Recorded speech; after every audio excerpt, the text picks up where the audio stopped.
नमस्कार दोस्तों, एग्जामोफोबिया YouTube channel में आप सभी लोगों का स्वागत है।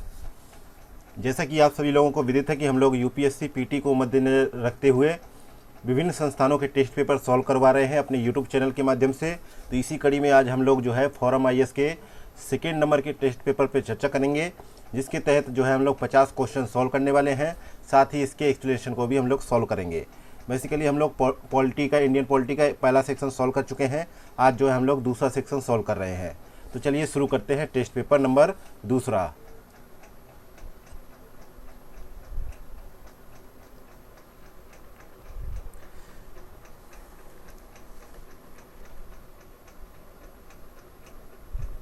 क्वेश्चन नंबर पहला है, मिस्टर एबीसी एक 20 वर्षीय छात्र है जो कभी भी हिंसक नहीं रहा है या ऐसी गतिविधियों में शामिल नहीं हुआ है जिससे बदनामी हासिल हुई हो। पड़ोस के एक गांव में हत्या के कुछ पुख्ता सबूत मिलने के बाद पुलिस उसे हिरासत में ले लिया। अधिकारियों द्वारा उस पर गंभीर हमला किया गया और उसे प्रताड़ित किया गया और उसे 3 दिनों के लिए हिरासत में रखा गया, लेकिन कभी भी मजिस्ट्रेट के सामने नहीं लाया गया। केस स्टडी में मिस्टर एबीसी के मौलिक अधिकारों के उपरोक्त अनुच्छेदों में से कौन से का उल्लंघन किया गया है। देखते हैं, 4 ऑप्शन दे रखे हैं, अनुच्छेद 20, अनुच्छेद 21, अनुच्छेद 22, अनुच्छेद 23। तो उपर्युक्त युग्मों में से कौन सा युग्म सही सुमेलित है। तो यहाँ पे देखा जाए तो यहाँ पे दूसरे और तीसरे अनुच्छेद का उल्लंघन हुआ था, अनुच्छेद 21 और 22 का। बाकी जो है अनुच्छेद 20 और 23 का यहाँ पे उल्लंघन नहीं हुआ, क्योंकि देखा जाए तो अनुच्छेद 20 जो है सबसे महत्वपूर्ण है, क्योंकि जो है व्यक्ति को स्वयं के विरुद्ध दोषारोपण से बचाता है। और इसके तहत देखा जाए तो इसमें यह उल्लेख नहीं मिलता कि मिस्टर एबीसी को खुद के खिलाफ या अनुच्छेद 20 से संबंधित किसी भी चीज़ के लिए गवाह बनने के लिए मजबूर किया गया है। इसलिए पहला ऑप्शन अनुच्छेद 20 गलत हो जाता है। इसके अलावा देखा जाए तो यातना से सुरक्षा भारतीय संविधान के अनुच्छेद 21 यानी जीवन जीने के अधिकार के तहत मौलिक अधिकार है। इसके तहत देखा जाए तो डीके बसु बनाम पश्चिम बंगाल राज्य 1997 में सुप्रीम कोर्ट ने कहा था कि किसी भी प्रकार की यातना या क्रूर, अमानवीय या अपमानजनक व्यवहार संविधान के अनुच्छेद 21 का उल्लंघन माना जाएगा, भले ही यह जांच, पूछताछ या अन्यथा किसी कारणवश हुई हो। ठीक है, तो यहाँ पे जो है अनुच्छेद 21 सही था। अगला है अनुच्छेद 22। अनुच्छेद 22 में जो है गिरफ्तार या हिरासत में लिए गए व्यक्तियों को संरक्षण प्रदान करता है अनुच्छेद 22। इसके तहत जो है देखा जाए तो नज़रबंदी 2 प्रकार की होती है, एक दंडात्मक और एक निवारक। इसमें कहा गया है कि गिरफ्तार और हिरासत में रखे गए प्रत्येक व्यक्ति को जो है यात्रा के लिए आवश्यक समय को छोड़कर ऐसी गिरफ्तारी के 24 घंटे की अवधि के भीतर जो है निकटतम मजिस्ट्रेट के समक्ष जो है पेश किया जाना आवश्यक है। ठीक है, तो यहाँ पे अनुच्छेद 22 भी सही हो जाएगा।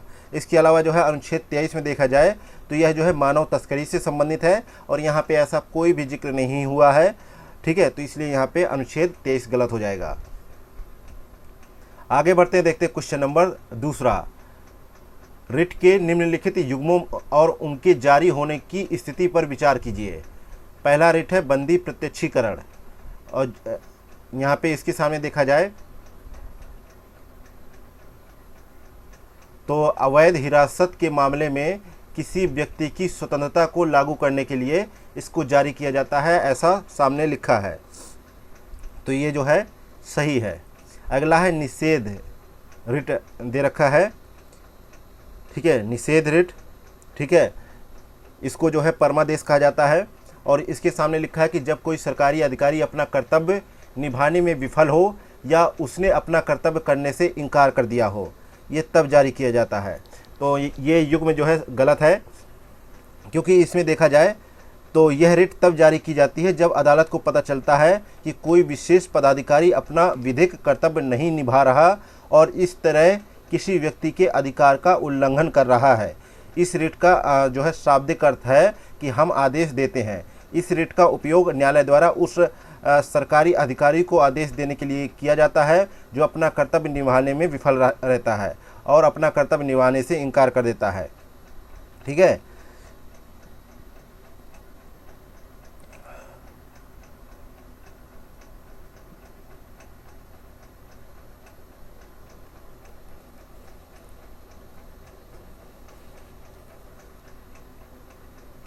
ठीक है, तो यहाँ पे दूसरा गलत हो जाएगा। ठीक है, जबकि ये था जो ये जो कथन है दूसरे नंबर के सामने, ये परमादेश जो है रिट के संबंध में कथन है। ठीक है, लेकिन यहाँ पे निषेध लिखा है, इसलिए ये गलत है। अगला है अधिकार प्रच्छा जो रिट है, ठीक है, उसके संबंध में बात की जाए तो इसके सामने लिखा है कि जब एक निचली अदालत ने अपने अधिकार क्षेत्र से बाहर के मामले पर विचार किया हो।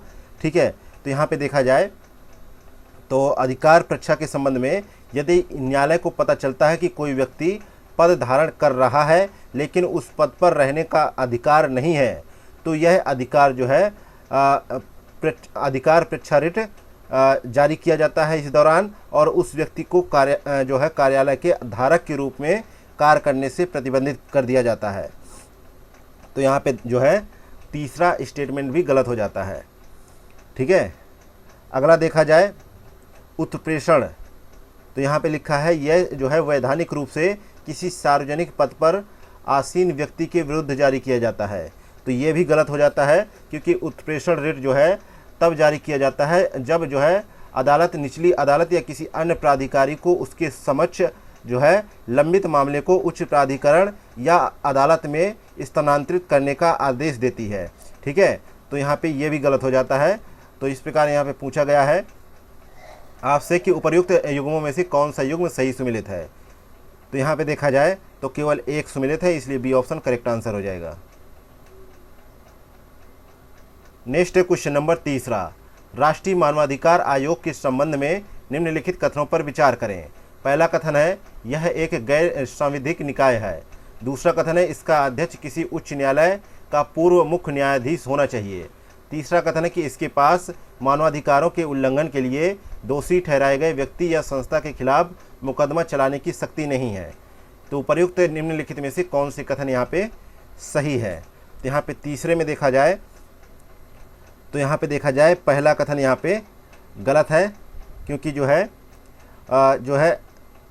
राष्ट्रीय मानवाधिकार आयोग जो है सांविधिक निकाय है, और जो है मानवाधिकार संरक्षण अधिनियम 1993 के तहत जो है राष्ट्रीय मानवाधिकार आयोग और विभिन्न राज्य मानवाधिकार आयोगों का गठन किया गया था, जबकि यहाँ पे लिखा है गैर सांविधिक निकाय है, इसलिए पहला स्टेटमेंट गलत हो गया। और दूसरा स्टेटमेंट में लिखा है कि इसका अध्यक्ष जो है भारत का सेवानिवृत्त मुख्य न्यायाधीश या सर्वोच्च न्यायालय का न्यायाधीश होना चाहिए। ठीक है, ठीक है, तो यहाँ पे जो है तो यहाँ पे सर्वोच्च न्यायालय का जिक्र है, ना कि उच्च न्यायालय का। तो यहाँ पे जो है ये भी स्टेटमेंट गलत हो जाता है। अगला है कि जो है राष्ट्रीय मानवाधिकार आयोग के पास जो है न्यायिक कार्यवाही में हस्तक्षेप करने की शक्ति है। इसमें मानवाधिकारों के उल्लंघन के आरोप शामिल हैं, लेकिन इसके पास जो है अभियोजन की शक्ति नहीं है। ठीक है, यानी यह मानवाधिकारों के उल्लंघन के लिए दोषी ठहराए गए व्यक्ति या संस्था को दंडित नहीं कर सकता है। ठीक है, इसलिए यहाँ पे तीसरा स्टेटमेंट सही हो जाएगा।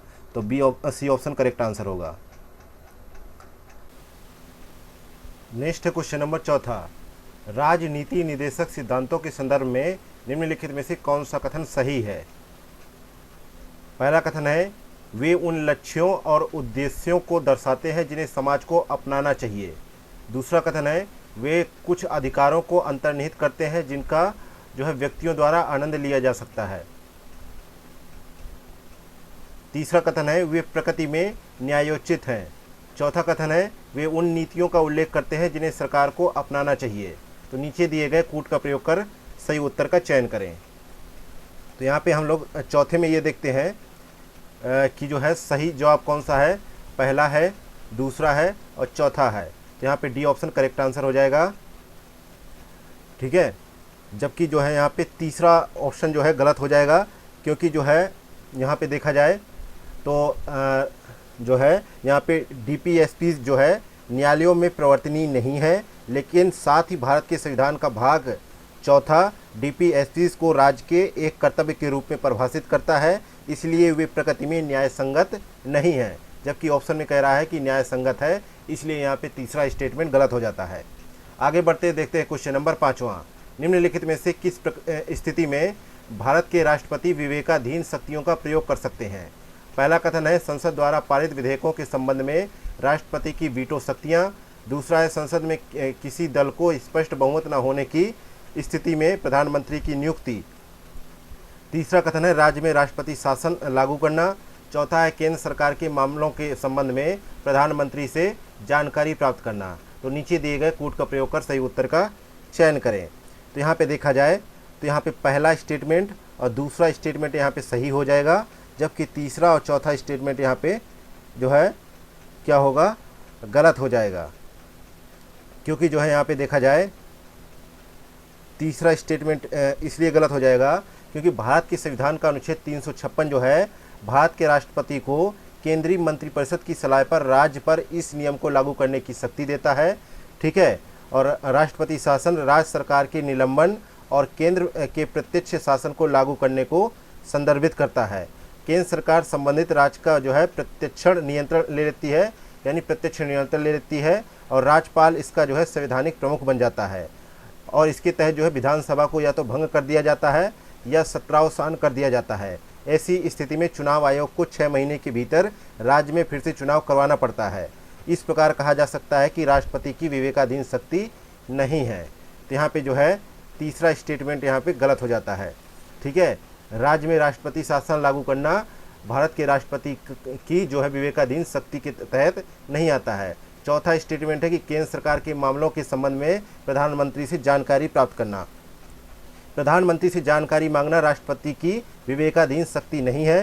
संविधान का अनुच्छेद 78 जो है राष्ट्रपति को प्रधानमंत्री से केंद्र सरकार के मामलों के बारे में जानकारी मांगने का अधिकार देता है, जबकि उसे अपने विवेक के आधार पर शक्ति लेने का ऐसा प्रश्न ही नहीं उठता, जबकि उसे जो है संविधान के अनुसार ये अधिकार प्राप्त है और वह निर्णय लेने की प्रक्रिया को बेहतर ढंग से समझ सकता है। वह प्रशासन के संबंध में सरकार को सलाह, प्रोत्साहन और चेतावनी दे सकता है।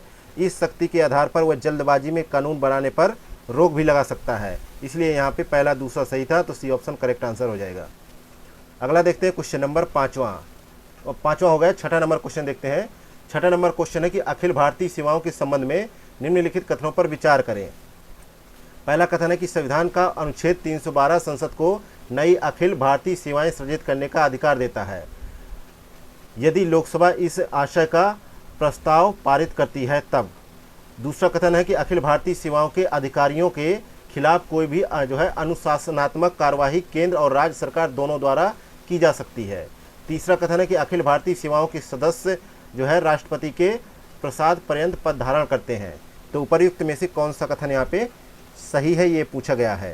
तो यहाँ पे देखा जाए तो यहाँ पे केवल तीसरा स्टेटमेंट यहाँ पे सही है, ये वाला, बाकी पहला और दूसरा यहाँ पे गलत है। तो ए ऑप्शन यहाँ पे करेक्ट आंसर हो जाएगा। पहला इसलिए गलत है कि संसद जो है अनुच्छेद 321 के तहत जो है नई अखिल भारतीय सेवाओं का निर्माण करती है या कर सकती है यदि राज्यसभा, ठीक है, लोकसभा नहीं, यदि राज्यसभा यह घोषणा करते हुए यह प्रस्ताव पारित करती है कि यह राष्ट्रीय हित में आवश्यक या समीचीन है।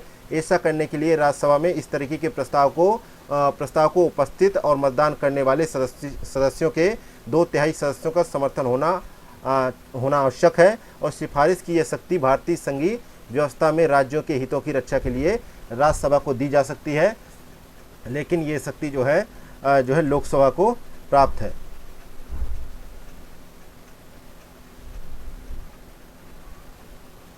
तो यहाँ पे पहला स्टेटमेंट गलत हो जाता है। इसके अलावा दूसरा स्टेटमेंट की बात की जाए तो अखिल भारतीय सेवाओं को केंद्र और राज्य सरकारों द्वारा संयुक्त रूप से नियंत्रित किया जाता है और अंतिम नियंत्रण केंद्र सरकार के पास होता है, जबकि तत्काल नियंत्रण जो है राज्य सरकारों के पास होता है। इन अधिकारियों के खिलाफ कोई भी जो है अनुशासनात्मक कार्यवाही केवल केंद्र सरकार द्वारा ही की जा सकती है।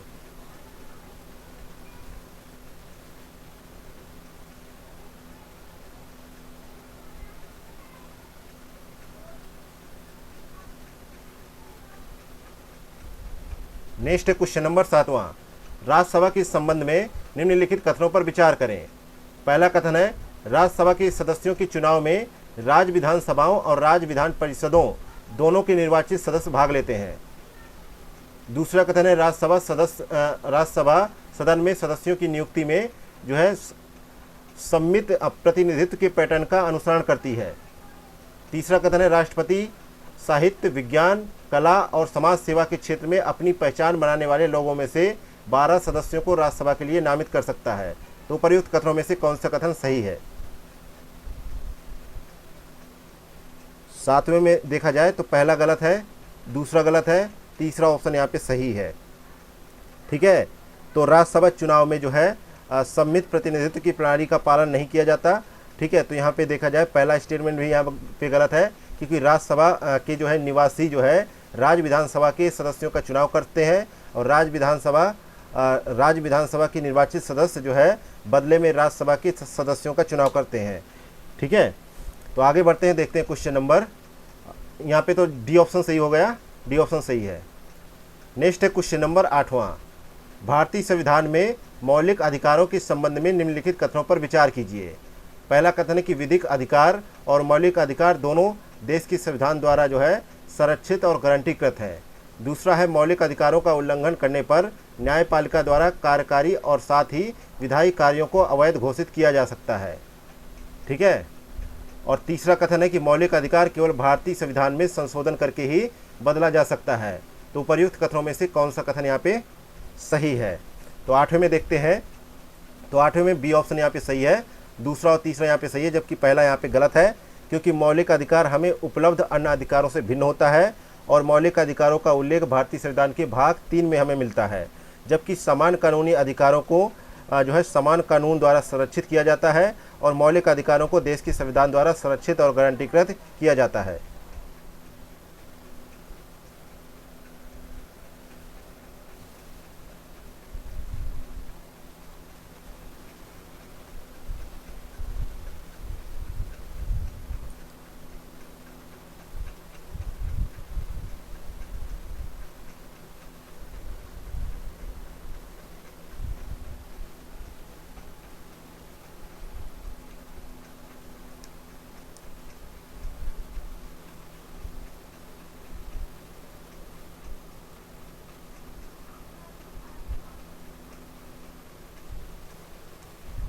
आगे बढ़ते हैं, देखते हैं क्वेश्चन नंबर 9वां नंबर क्वेश्चन है first past the post system और आनुपातिक प्रतिनिधित्व दो प्रमुख तरीके हैं जिनका चुनाव प्रक्रिया में व्यापक रूप से उपयोग किया जाता है।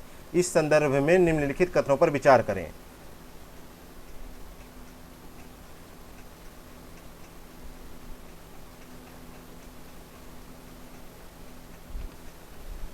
तो यहाँ पे पहला कथन है कि चुनाव की दोनों पद्धतियों में देश को छोटी छोटी भौगोलिक इकाइयों में बांटा जाता है जिन्हें निर्वाचन क्षेत्र कहा जाता है। दूसरा कथन है जहां मतदाता जो है FPTP प्रणाली में उम्मीदवार के लिए वोट करता है, यानी फर्स्ट पास्ट द पोस्ट। ठीक है, इसका मतलब होता है first past the post vote करता है। वहीं PR प्रणाली यानी आनुपातिक प्रतिनिधित्व प्रणाली में पार्टी को वोट दिया जाता है। दोनों प्रणालियों में जीतने वाले उम्मीदवार को अधिकांश मतों को सुरक्षित करना चाहिए। ठीक है, तो उपर्युक्त कथनों में से कौन सा कथन यहाँ पे सही होगा? तो यहाँ पे देखा जाए 9वें में हम लोग ये देखते हैं, 9वें में ये देखा जाए तो यहाँ पे जो है केवल जो है दूसरा कथन यहाँ पे सही है। ठीक है, जबकि पहला और तीसरा स्टेटमेंट यहाँ पे गलत है।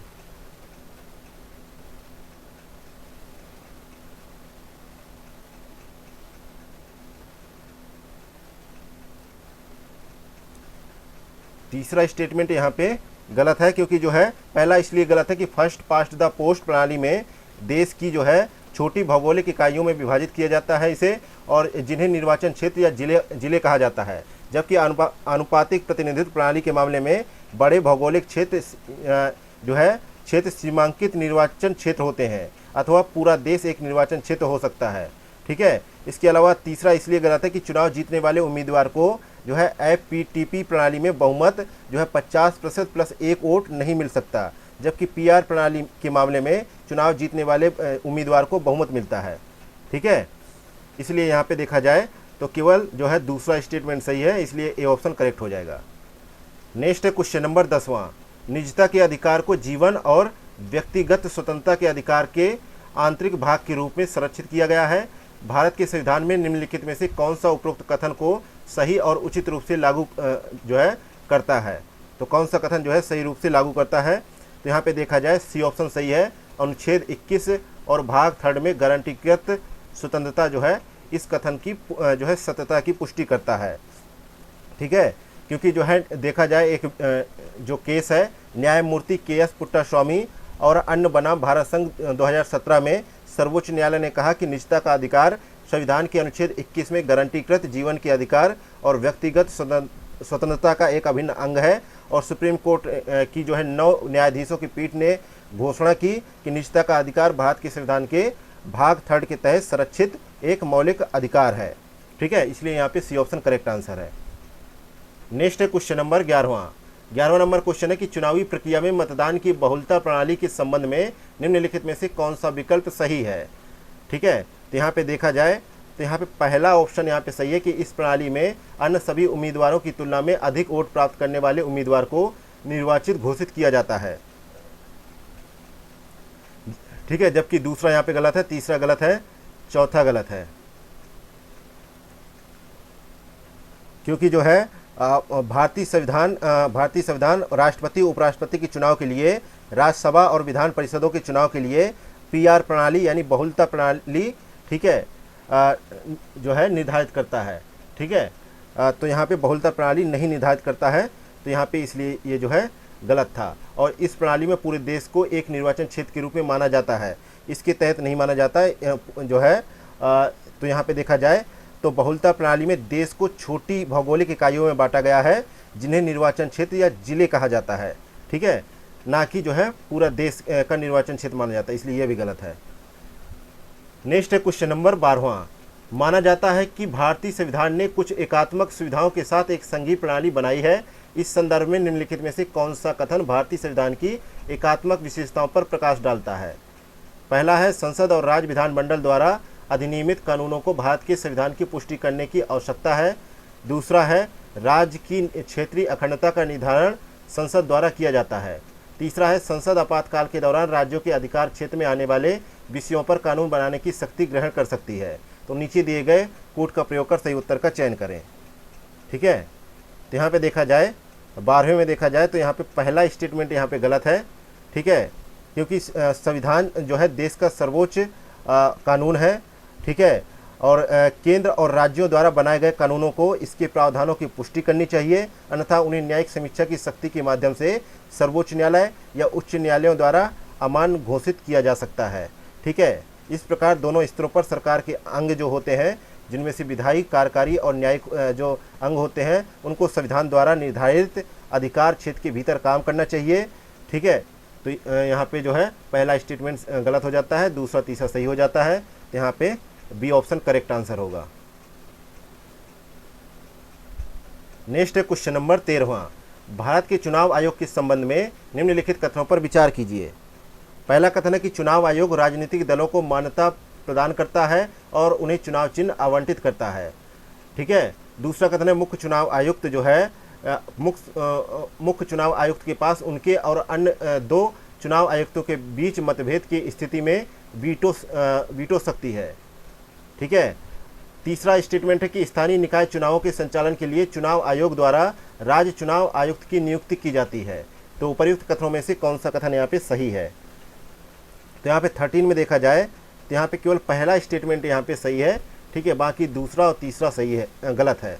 ठीक है, तो यहाँ पे ए ऑप्शन सही जवाब हो जाएगा। ठीक है, चुनाव आयोग जो है राजनीतिक दलों को मान्यता प्रदान करता है और उनमें से प्रत्येक को चुनाव चिन्ह आवंटित करता है। ठीक है, लेकिन जो है मुख्य चुनाव आयुक्त जो है चुनाव आयोग की अध्यक्षता करता है, लेकिन उसके पास अन्य चुनाव आयुक्तों की तुलना में अधिक शक्तियां नहीं होती। सामूहिक निकाय के रूप में चुनाव से संबंधित सभी निर्णय लेने के लिए सीईसी और 2 चुनाव आयुक्तों के पास समान अधिकार हैं, इसलिए दूसरा स्टेटमेंट गलत हो गया। तीसरा स्टेटमेंट इसलिए गलत है कि भारत के चुनाव आयोग की सहायता के लिए जो है प्रत्येक राज्य में एक मुख्य निर्वाचन अधिकारी होता है। ठीक है, और चुनाव आयोग स्थानीय निकाय चुनावों के संचालन के लिए जिम्मेदार नहीं है। ठीक है। और राज्य चुनाव आयुक्त जो है भारत के चुनाव आयोग से स्वतंत्र रूप से काम करते हैं और प्रत्येक का अपना कार्यक्षेत्र होता है। ठीक है। और राज्य चुनाव आयोग एक जो है स्वायत्त संवैधानिक प्राधिकरण है जो शासन के तीसरे स्तर यानी स्थानीय स्वशासन जिसमें पंचायती राज संस्थान और शहरी स्थानीय निकाय शामिल है के लिए चुनावों को प्रशासित करने के लिए जिम्मेदार है। तो यहाँ पे 2 स्टेटमेंट गलत हो गए। नेक्स्ट देखते हैं क्वेश्चन नंबर 14। भारत का संविधान निम्नलिखित में से किस प्रावधान के माध्यम से न्यायपालिका की स्वतंत्रता सुनिश्चित करता है? पहला, न्यायाधीशों की नियुक्ति की प्रक्रिया में विधायिका शामिल नहीं होती। दूसरा है न्यायाधीशों के कार्यकाल की सुरक्षा सुनिश्चित की जाती है ताकि वे भय या पक्षपात के बिना कार्य कर सकें। तीसरा है न्यायपालिका के पास उन लोगों को दंडित करने की शक्ति है जो न्यायालय की अवमानना के दोषी पाए जाते हैं। ठीक है। और जो है चौथा है जब किसी न्यायाधीश को हटाने की कार्रवाई की जा रही हो तब तक संसद न्यायाधीशों के आचरण पर चर्चा नहीं कर सकती। ठीक है। तो उपर्युक्त कथनों में से कौन सा कथन यहाँ पे सही है? तो 14 में हम लोग देखते हैं तो यहाँ पे चारों स्टेटमेंट यहाँ पे सही है। डी ऑप्शन करेक्ट आंसर हो जाएगा। नेक्स्ट है क्वेश्चन नंबर 15। भारतीय राजनीति में निम्नलिखित में से कौन सी एक आवश्यक विशेषता है जो इंगित करती है कि यह चरित्र में संघीय है? ठीक है। तो यहाँ पे देखा जाए 15 में देखा जाए तो एक स्वतंत्र न्यायपालिका की स्थापना आवश्यक रूप से भारतीय राजनीति के संघीय चरित्र को इंगित करती है।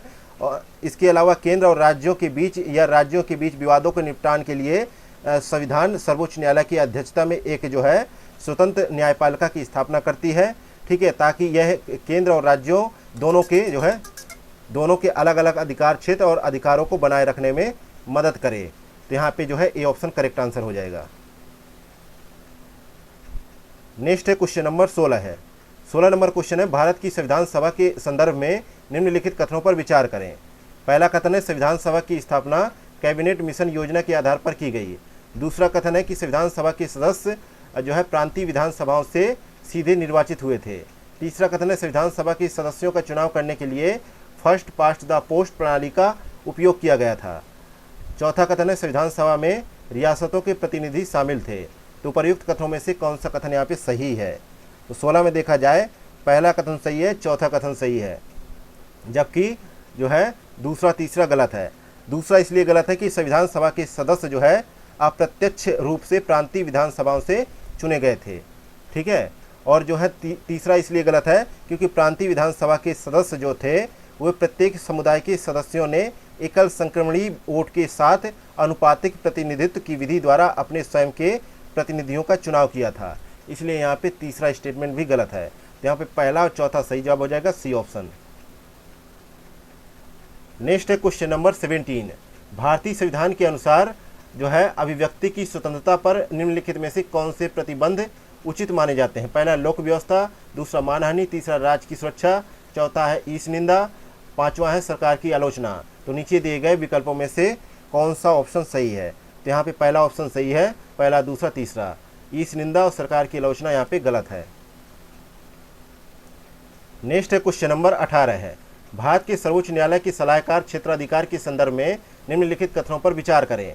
पहला कथन है कि सर्वोच्च न्यायालय अनुच्छेद 143 के तहत उसे निर्दिष्ट सभी मामलों पर सलाह देने के लिए बाध्य नहीं है। दूसरा कथन है सर्वोच्च न्यायालय द्वारा दी गई सलाह अनुच्छेद 143 के तहत राष्ट्रपति के लिए बाध्यकारी है। तो उपर्युक्त कथनों में से कौन सा कथन यहाँ पे सही होगा? तो यहाँ पे 18 में हम लोग देखते हैं तो यहाँ पे पहला स्टेटमेंट तो सही है, जबकि दूसरा स्टेटमेंट यहाँ पे गलत है, क्योंकि अनुच्छेद 143 के तहत सर्वोच्च न्यायालय द्वारा दी गई सलाह राष्ट्रपति के लिए बाध्यकारी नहीं है। राष्ट्रपति सर्वोच्च न्यायालय द्वारा दी गई सलाह को मान भी सकता है और जो है नहीं भी मान सकता।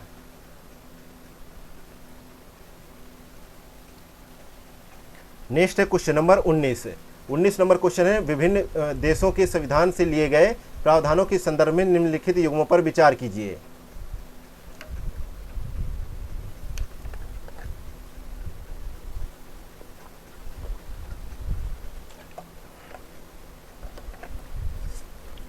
एक तरफ देश का संविधान है, दूसरी तरफ भारतीय संविधान में लिए गए प्रावधान हैं। तो आयरलैंड के संविधान से क्या लिया गया है? राजनीति निर्देशक सिद्धांत लिए गए हैं, ये सही है। अगला है फ्रांस का संविधान, इससे लिया गया है स्वतंत्रता, समता और बंधुता का सिद्धांत, ये भी सही है। कनाडा के संविधान से लिया गया है अवशिष्ट शक्तियाँ, ये भी सही है। चौथा है संयुक्त राज्य अमेरिका के संविधान से क्या लिया गया है, न्यायिक समीक्षा की शक्ति और न्यायपालिका की स्वतंत्रता। तो उपर्युक्त युग्मों में से कितने युग्म सही सुमेलित हैं? तो यहाँ पे डी ऑप्शन ऑटोमेटिक करेक्ट हो जाएगा क्योंकि चारों ऑप्शन सही सुमेलित हैं।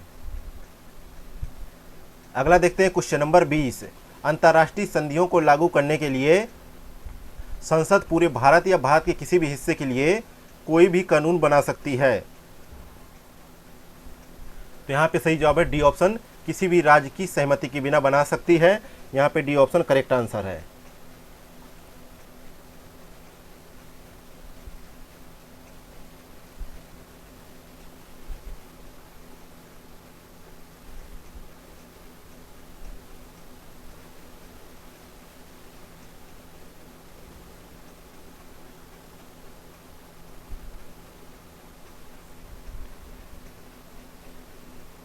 नेक्स्ट देखते हैं क्वेश्चन नंबर 21।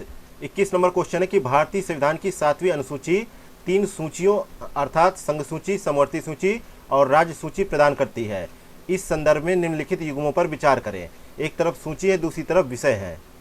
ठीक है, तो यहाँ पे देखा जाए तो संघ सूची का विषय क्या है, डाक और टेलीग्राफ, ये सही है। अगला है समवर्ती सूची, तो समवर्ती सूची के सामने लिखा है जेल और सार्वजनिक स्वास्थ्य, ये गलत हो जाएगा क्योंकि ये जो है राज्य सूची के विषय है। और अगला है राज्य सूची, इसके सामने लिखा है वन और व्यापार संघ, तो ये भी गलत हो जाएगा क्योंकि जो है इसके सामने जो लिखा है वन और व्यापार संघ, तो ये विषय है समवर्ती सूची का। ठीक है, तो यहाँ पे जो है केवल एक युग्म सही सुमेलित है, ये ऑप्शन करेक्ट आंसर हो जाएगा।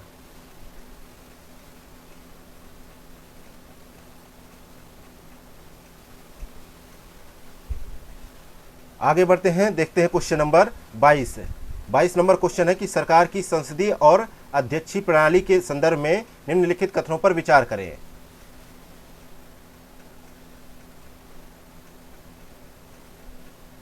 पहला स्टेटमेंट है कि संसदीय प्रणाली में कार्यपालिका विधायिका के प्रति जवाबदेह होती है, जबकि अध्यक्षीय प्रणाली में कार्यपालिका विधायिका से स्वतंत्र होती है।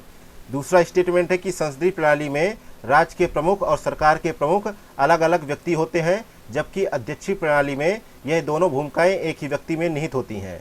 ठीक है, तीसरा स्टेटमेंट है कि संसदीय प्रणाली में शक्तियों का जो है सख्त पृथक्करण नहीं होता है, जबकि अध्यक्षीय प्रणाली में शक्तियों के पृथक्करण के सिद्धांत का सख्ती से पालन किया जाता है। तो उपर्युक्त कथनों में से कौन सा कथन यहाँ पे सही है? तो यहाँ पे 22 में हम लोग क्या देखते हैं कि यहाँ पे जो है पहला स्टेटमेंट सही है, दूसरा सही है और तीसरा भी सही है। तो यहाँ पे जो है सही जवाब हो जाएगा डी ऑप्शन। ठीक है, तीनों स्टेटमेंट यहाँ पे सही है। आगे बढ़ते हैं, देखते हैं क्वेश्चन नंबर 23।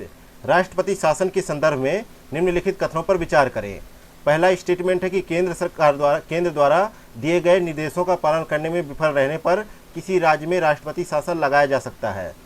दूसरा स्टेटमेंट है कि जब राष्ट्रपति शासन लगाया जाता है तो राष्ट्रपति राज्य मंत्रिपरिषद को बर्खास्त कर देता है। तीसरा स्टेटमेंट है कि राष्ट्रपति शासन को हर 6 महीने में संसद की मंजूरी से असीमित रूप से बढ़ाया जा सकता है। तो उपर्युक्त कथनों में से कौन सा कथन यहाँ पे सही है? तो यहाँ पे देखा जाए तो पहला और दूसरा स्टेटमेंट यहाँ पे सही है।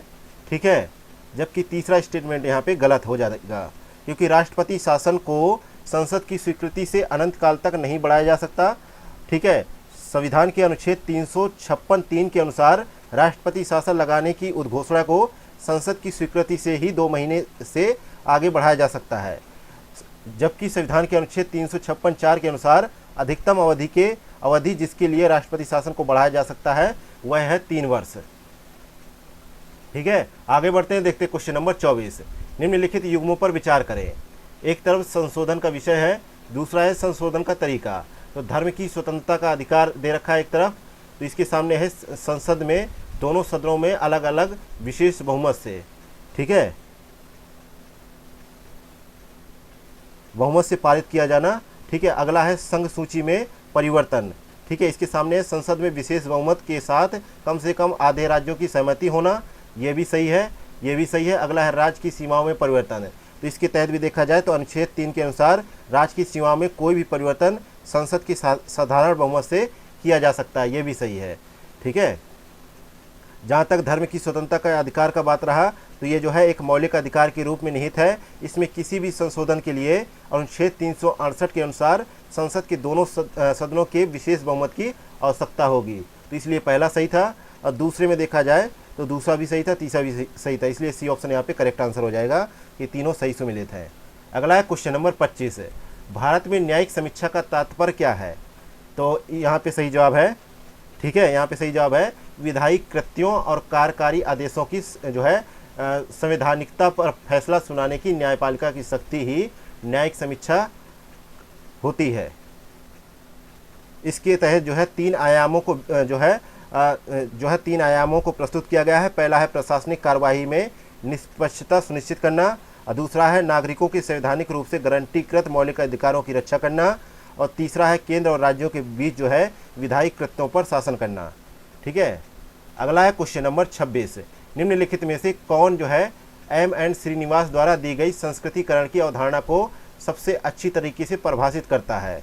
तो यहाँ पे देखा जाए तो सही जवाब है बी ऑप्शन।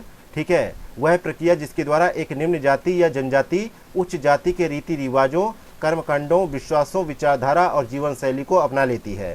ठीक है, यहाँ पे बी ऑप्शन करेक्ट है। नेक्स्ट है क्वेश्चन नंबर 27, भारतीय समाज पर हरित क्रांति के प्रभाव के संदर्भ में निम्नलिखित कथनों पर विचार करें। पहला कथन है इसने रासायनिक उर्वरकों और कीटनाशकों के अत्यधिक उपयोग को बढ़ावा दिया, जिससे पर्यावरणीय गिरावट और स्वास्थ्य समस्याएं पैदा हुई। दूसरा कथन है इससे छोटे किसानों का विस्थापन हुआ और सामाजिक असमानता बढ़ी। तीसरा है इससे कई क्षेत्रों में कृषि श्रमिकों के लिए रोजगार और मजदूरी में वृद्धि हुई। तो उपर्युक्त कथनों में से कौन सा कथन यहाँ पे सही है? तो 27 में देखा जाए तो यहाँ पे तीनों स्टेटमेंट सही हो जाएंगे। डी ऑप्शन यहाँ पे करेक्ट आंसर है। नेक्स्ट है क्वेश्चन नंबर 28, जनसांख्यिकी संक्रमण के सिद्धांत के संदर्भ में निम्नलिखित कथनों पर विचार करें। पहला कथन है एक अविकसित समाज में जन्म और मृत्यु दर दोनों आमतौर पर बहुत अधिक होती है। दूसरा स्टेटमेंट है एक संक्रमणकालीन समाज में जो है निम्न जो है जन्म दर के साथ उच्च मृत्यु दर होती है। ठीक है, तीसरा स्टेटमेंट है एक विकसित समाज में जन्म और मृत्यु दर दोनों बहुत कम होते हैं। तो उपर्युक्त कथनों में से कौन से कथन यहाँ पे सही है? तो 28 में ये देखते हैं हम लोग कि सी ऑप्शन यहाँ पे सही है, पहला तीसरा सही है। ठीक है, जबकि दूसरा स्टेटमेंट यहाँ पे गलत हो जाता है। ठीक है, दूसरा इसलिए गलत हो जाता है कि एक संक्रमणकालीन समाज में निम्न मृत्यु दर, ठीक है, निम्न मृत्यु दर के साथ जो है उच्च जन्म दर होती है, और यह जनसंख्या वृद्धि की द्वितीय अवस्था है। जबकि जनसंख्या वृद्धि के पहले और तीसरे चरण के बीच एक निम्न से एक उन्नत चरण की गतिविधि का एक संक्रमणकालीन चरण है, और यह चरण जो है जनसंख्या के विकास की बहुत उच्च दर की विशेषता है। ठीक है, आगे बढ़ते हैं, देखते हैं क्वेश्चन नंबर 29 नंबर क्वेश्चन है निम्नलिखित विकल्पों में से कौन सा विकल्प जो है कमोडिफिकेशन शब्द का सही वर्णन करता है? तो यहाँ पे सही जवाब है जो है 29 में सही जवाब है सी ऑप्शन। यह सामाजिक, राजनीतिक और आर्थिक समस्याओं को हल करने के लिए बाजारों का उपयोग है। ठीक है, यहाँ पे जो है क्या है? सी ऑप्शन यहाँ पे जो है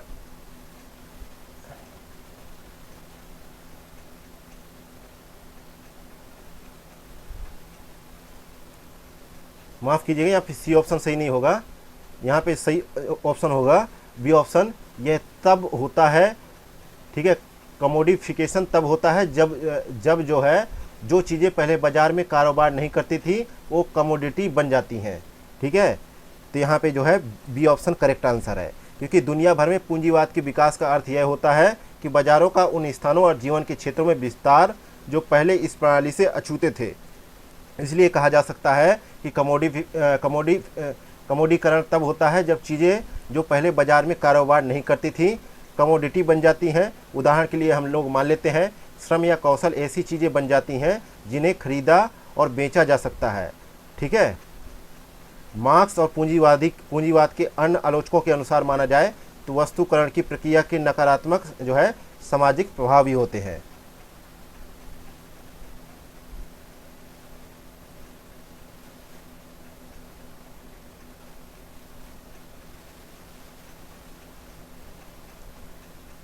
नेक्स्ट है क्वेश्चन नंबर 30, निम्नलिखित कथनों पर विचार करें।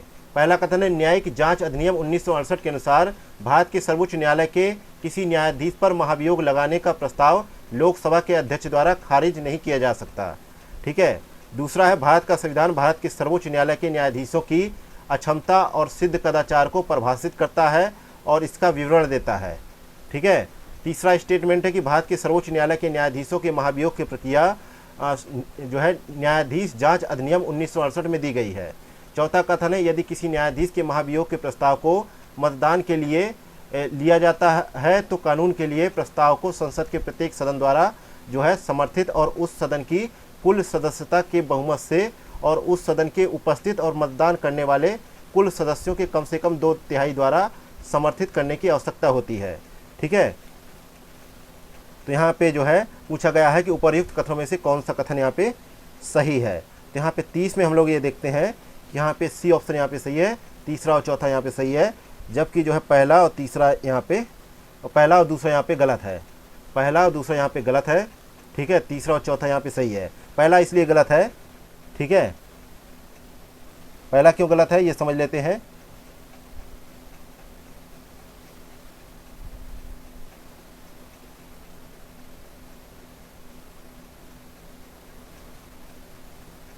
पहला इसलिए गलत है क्योंकि जो है न्यायाधीश जांच अधिनियम 1968 के प्रावधानों के अनुसार भारत के सर्वोच्च न्यायालय के न्यायाधीश पर महाभियोग चलाने के प्रस्ताव को लोकसभा अध्यक्ष द्वारा खारिज किया जा सकता है।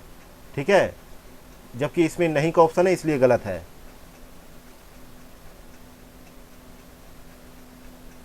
दूसरा इसलिए गलत है क्योंकि जो है भारत का संविधान भारत के सर्वोच्च न्यायालय के न्यायाधीशों की अक्षमता और सिद्ध कदाचार को परिभाषित नहीं करता है या इसका विवरण नहीं देता है।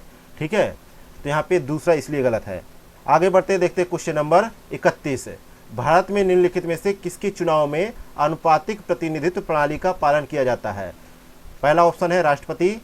ठीक है। दूसरा है उपराष्ट्रपति, तीसरा है लोकसभा, चौथा है राज्यसभा, पांचवा है विधान परिषद।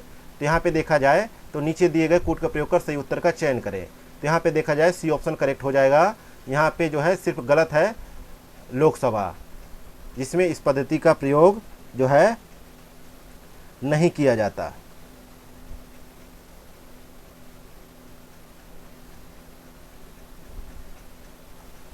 नेक्स्ट है क्वेश्चन नंबर 32। भारतीय संविधान में निम्नलिखित में से कौन सा अधिकार प्रदान किया गया है।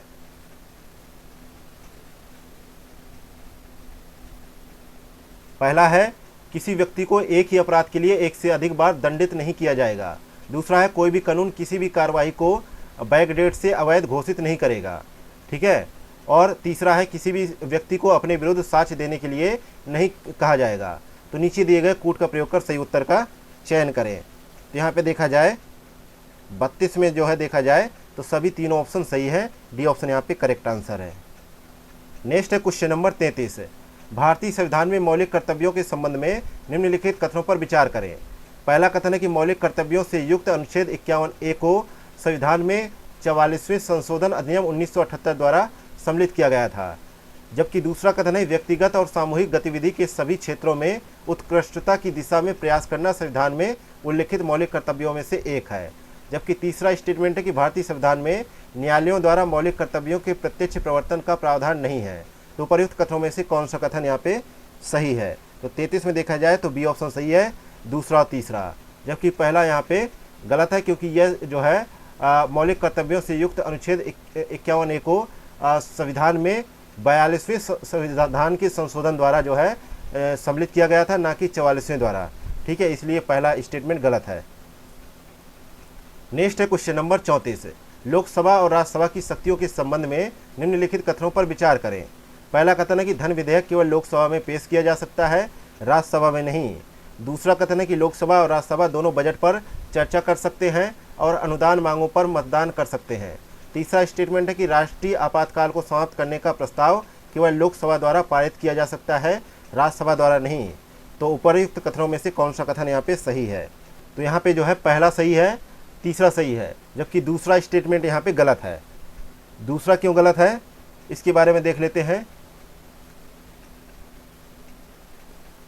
दूसरा यहाँ पे इसलिए गलत है क्योंकि राज्यसभा केवल बजट पर चर्चा कर सकती है, लेकिन अनुदान की मांगों पर मतदान नहीं कर सकती, जो कि लोकसभा का विशेषाधिकार है।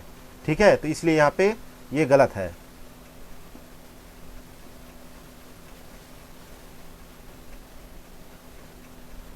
तो यहाँ पे जो है सही जवाब होगा सी ऑप्शन। नेक्स्ट है क्वेश्चन नंबर 35।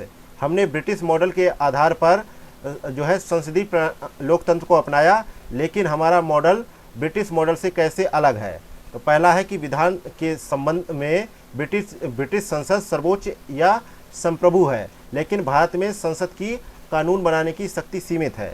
दूसरा स्टेटमेंट है कि भारत में संसद के किसी अधिनियम के संशोधन की जो है संवैधानिकता से संबंधित मामलों को सर्वोच्च न्यायालय द्वारा संविधान पीठ को भेजा जाता है। तो नीचे दिए गए कूट का प्रयोग कर सही उत्तर का चयन करें। तो यहाँ पे दोनों कथन सही है, इसलिए सी ऑप्शन करेक्ट आंसर हो जाएगा।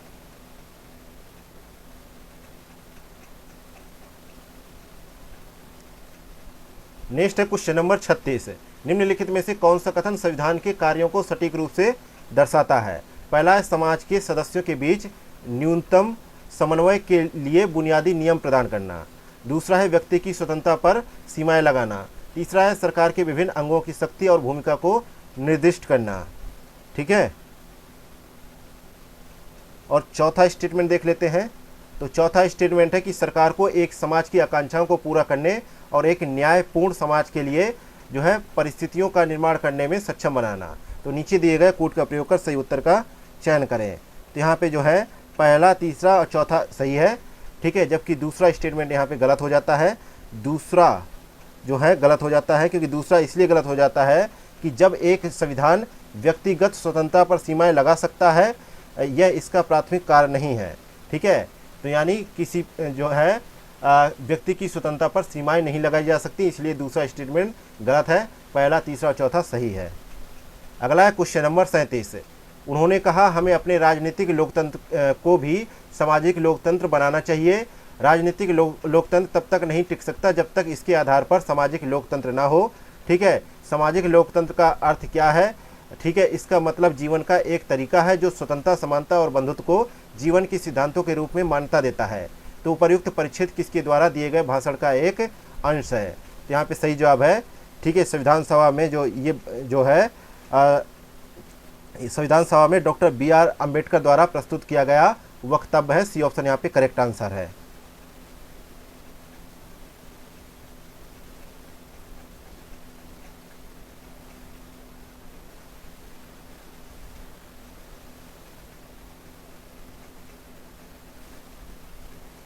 नेक्स्ट है क्वेश्चन नंबर 38। 38 नंबर क्वेश्चन है भारत में धर्मनिरपेक्षता की विशेषताओं के संदर्भ में निम्नलिखित कथनों पर विचार करें। पहला है धर्मनिरपेक्षता के पश्चिमी मॉडल के विपरीत भारतीय धर्मनिरपेक्षता में धर्म और राज्य के बीच जो है सख्त अलगाव नहीं है। दूसरा है जो है दूसरा स्टेटमेंट है भारतीय संविधान स्वतंत्रता और समानता जैसे मूल्यों को बढ़ावा देने के लिए धार्मिक मामलों में राज्य के हस्तक्षेप की अनुमति देता है। ठीक है, तीसरा स्टेटमेंट है भारतीय संविधान अपनी स्थापना के समय से धर्मनिरपेक्ष रहा है। तो उपर्युक्त कथनों में से कौन सा कथन यहाँ पे सही है? तो यहाँ पे 38 में देखा जाए तो यहाँ पे तीनों स्टेटमेंट यहाँ पे सही है। डी ऑप्शन यहाँ पे करेक्ट आंसर हो जाएगा। अगला है क्वेश्चन नंबर 39। 73वें संविधान संशोधन अधिनियम 1992 के संबंध में निम्नलिखित में से कौन सा कथन सही है, या उस पर विचार करें। पहला है पंचायतों में सभी स्तरों पर 1/3 स्थान महिलाओं के लिए आरक्षित है। दूसरा कथन है लघु उद्योग और ग्रामीण विद्युतीकरण संविधान की 11वीं अनुसूची में सूचीबद्ध है। तीसरा कथन है भारत का चुनाव आयोग पंचायती राज संस्थाओं के चुनाव कराने के लिए जिम्मेदार है। तो सही कथन कौन से हैं ये आपको बताना है। तो 39 में देखा जाए, ठीक है, पहला दूसरा सही है, जबकि तीसरा स्टेटमेंट यहाँ पे गलत है। तीसरा इसलिए गलत है क्योंकि जो है राज्य सरकार एक राज्य चुनाव आयुक्त नियुक्त करेगी इसके तहत, जो पंचायती राज संस्थाओं के चुनाव कराने के लिए जिम्मेदार होगा, ना कि भारत का चुनाव आयोग इसके लिए जिम्मेदार होगा। तो ये तीसरा गलत है, पहला दूसरा सही है। नेक्स्ट है क्वेश्चन नंबर 40। निम्नलिखित कथनों पर विचार करें। पहला कथन है भारत में एक समय में 3 निर्वाचन क्षेत्रों से लोकसभा चुनाव लड़ने से उम्मीदवारों को प्रतिबंधित करने वाला कोई कानून नहीं है। ये स्टेटमेंट ऑटोमेटिक गलत हो गया, क्योंकि जो है 1996 में जनप्रतिनिधित्व अधिनियम 1951 के तहत इसमें संशोधन किया गया, जिसमें से जो है अब केवल व्यक्ति 2 ही निर्वाचन क्षेत्रों से चुनाव लड़ सकता है। यदि दोनों सीटें जीतता है तो 15 दिनों के अंदर उसे 1 सीट रिक्त करनी पड़ेगी। यदि 15 दिनों के अंदर रिक्त नहीं करता है तो उसे दोनों ही सीटों से डिस्क्वालीफाई कर दिया जाएगा। अगला दूसरा स्टेटमेंट कि 1991 के लोकसभा चुनाव में श्री देवीलाल ने 3 लोकसभा क्षेत्रों से चुनाव लड़ा, ये सही है स्टेटमेंट। अगला तीसरा नंबर, मौजूदा नियमों के अनुसार यदि कोई उम्मीदवार कई निर्वाचन क्षेत्रों से एक लोकसभा चुनाव लड़ता है तो उसकी पार्टी को सभी निर्वाचन क्षेत्रों में जीतने की स्थिति में उसके द्वारा खाली किए गए निर्वाचन क्षेत्रों के उपचुनाव का खर्च वहन करना पड़ेगा। ये स्टेटमेंट गलत है, ठीक है। तो यहाँ पे सही जवाब क्या होगा, केवल दूसरा स्टेटमेंट सही होगा। नेक्स्ट है क्वेश्चन नंबर 41, भारतीय संविधान में निहित मौलिक अधिकारों के संबंध में निम्नलिखित कथनों पर विचार करें। पहला कथन है किसी भी मौलिक अधिकार को साधारण विधेयकों के माध्यम से निरस्त किया जा सकता है, ठीक है। किसी भी मौलिक अधिकार को साधारण विधेयकों के माध्यम से निरस्त किया जा सकता है, ठीक है। ये जो है यहाँ पे देखा जाए 41 में, ठीक है। तो पहला स्टेटमेंट यहाँ पे गलत हो गया, क्योंकि अनुच्छेद 13 घोषित करता है कि सभी कानून जो किसी भी मौलिक अधिकार के साथ जो है असंगत है या उनका अपमान करते हैं वे शून्य होंगे, ठीक है। इसी के तहत आगे देखा जाए तो अनुच्छेद 13(2) नागरिक के मौलिक अधिकारों की सुरक्षा प्रदान करता है और इसके अलावा संसद और राज्य विधानसभाओं को ऐसे कानून बनाने से स्पष्ट रूप से प्रतिबंधित करता है जो नागरिकों को गारंटीकृत मौलिक अधिकारों को छीन सकते हैं या कम कर सकते हैं या उन्हें निरस्त कर सकते हैं। नेक्स्ट है क्वेश्चन नंबर दूसरा, संसद और राज्य विधानमंडल दोनों के पास किसी भी मौलिक अधिकार को प्रभावी करने के लिए कानून बनाने की शक्ति है। तो ये दूसरा स्टेटमेंट भी यहाँ पे गलत है, क्योंकि अनुच्छेद 35 में कहा गया है कि कुछ विशिष्ट मौलिक अधिकारों को प्रभावी करने के लिए कानून बनाने की शक्ति केवल संसद में निहित होगी, ना कि राज्य विधान सभाओं में। ये भी गलत है। नेक्स्ट है क्वेश्चन नंबर तीसरा, नेक्स्ट ऑप्शन है तीसरा नंबर, राष्ट्रपति द्वारा जारी अध्यादेशों को मौलिक अधिकार के प्रति उल्लंघनकारी मानकर न्यायालयों में चुनौती नहीं दी जा सकती।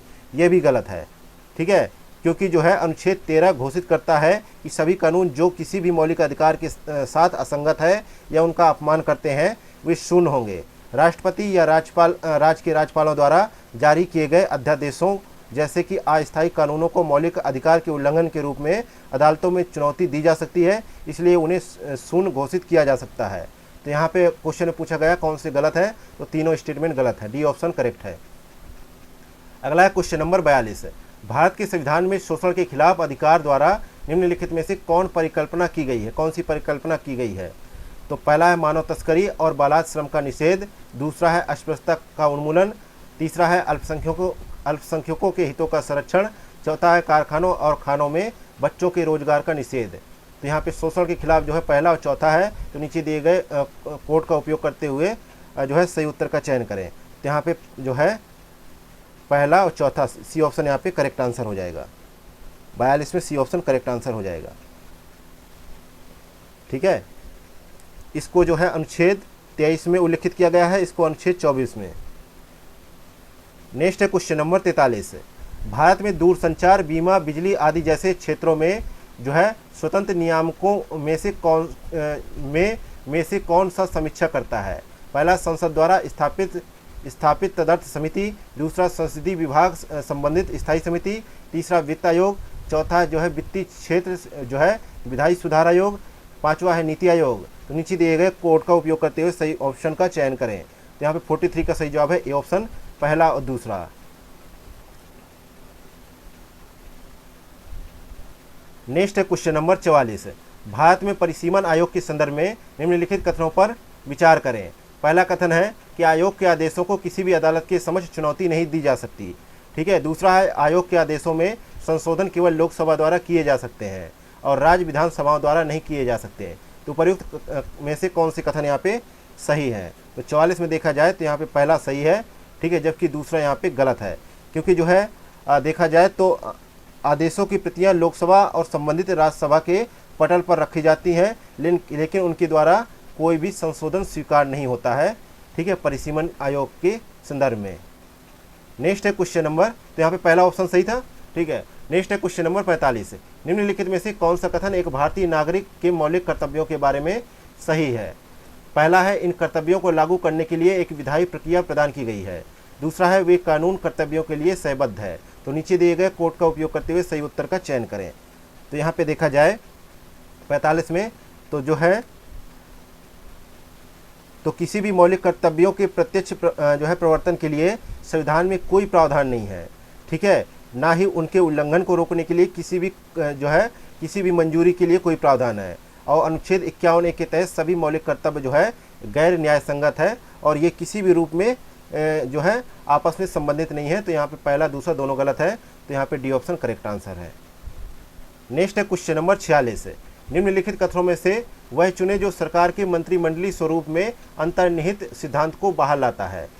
तो यहाँ पे 46 में देखा जाए लोगों को सरकार की सामूहिक जिम्मेदारी सुनिश्चित करने के लिए संसदीय लोकतंत्र का एक तंत्र जो मंत्रिमंडलीय स्वरूप में अंतर्निहित सिद्धांत को बाहर लाता है। Next question number 47। मान लीजिए भारत की संसद ने एक कानून बनाया जो भारतीय संविधान के अनुच्छेद 39B और 39C के प्रावधानों को लागू करने का प्रयास करता है। इस तरीके के कानून को अदालतों द्वारा शून्य नहीं घोषित किया जा सकता, भले ही वह निम्नलिखित में से जो है किस मौलिक अधिकारों के उल्लंघन में हो। तो यह जो है अनुच्छेद जो है 14 और 19 के, सी ऑप्शन यहाँ पे करेक्ट आंसर है। अगला है क्वेश्चन नंबर 48। संसद की संयुक्त बैठक के संदर्भ में निम्नलिखित कथनों पर विचार करें। पहला कथन है यह केवल राज्यसभा की प्रक्रिया के नियमों द्वारा शासित है। दूसरा कथन है संयुक्त बैठक में विधेयक के लिए कोई नया संशोधन प्रस्तावित नहीं किया जा सकता। तीसरा कथन है इस विधेयक को केवल तभी पारित किया जा सकता है जब यह संसद के दोनों सदनों की कुल सदस्यता के एक विशेष बहुमत से पारित हो। तो उपर्युक्त में से कौन सा कथन यहाँ पे सही है? तो यहाँ पे देखा जाए तो यहाँ पे कोई सा भी कथन यहाँ पे सही नहीं है, सारे कथन यहाँ पे गलत है, इसलिए डी ऑप्शन यहाँ पे राइट आंसर हो जाएगा। नेक्स्ट है क्वेश्चन नंबर 49। निम्नलिखित में से कौन सा कारक एक उदार लोकतंत्र में स्वतंत्रता की सबसे अच्छी सुरक्षा का निर्माण करता है? तो यहाँ पे देखा जाए शक्तियों का पृथक्करण, डी ऑप्शन यहाँ पे राइट आंसर हो जाएगा। क्योंकि विधायिका, कार्यपालिका और न्यायपालिका के बीच जो है शक्तियों का पृथक्करण एक उदार लोकतंत्र में स्वतंत्रता की एक महत्वपूर्ण सुरक्षा का निर्माण करता है। और ये सरकार के जो है 3 अंग है जो विधायी, कार्यकारी और न्यायिक कार्यों के विभाजन को जो है इसमें जो है एक जो है समायोजन बैठाता है। नेक्स्ट है क्वेश्चन नंबर 50। निम्नलिखित कथनों पर विचार करें। पहला कथन है राष्ट्रपति भारत सरकार के व्यवसाय को अधिक सुविधाजनक बनाने के लिए नियम बनाएंगे। दूसरा कथन है भारत सरकार के सभी कार्यकारी कार्यों को प्रधानमंत्री के नाम पर किया जाएगा। ठीक है, उपर्युक्त कथनों में से कौन सा कथन यहाँ पे सही है? तो यहाँ पे केवल पहला कथन सही है कि अनुच्छेद 77(3) के अनुसार राष्ट्रपति भारत सरकार के व्यवसाय को अधिक सुविधाजनक बनाने के लिए और उक्त व्यवसाय को 2 मंत्रियों के बीच आवंटन के लिए नियम बनाएंगे। जबकि दूसरा यहाँ पे गलत है, क्योंकि जो है अनुच्छेद 77(1) के अनुसार, ठीक है, भारत सरकार की सभी कार्यकारी कार्यवाही को राष्ट्रपति के नाम पर किया जाएगा, ना कि प्रधानमंत्री के। तो यहाँ पे पहला स्टेटमेंट सही जवाब होगा। ठीक है, इसी के साथ ही फॉरम IAS के सेकेंड नंबर के टेस्ट पेपर का यहीं पे समापन होता है। मिलते हैं नेक्स्ट वीडियो में। Thank you for watching Examophobia YouTube channel.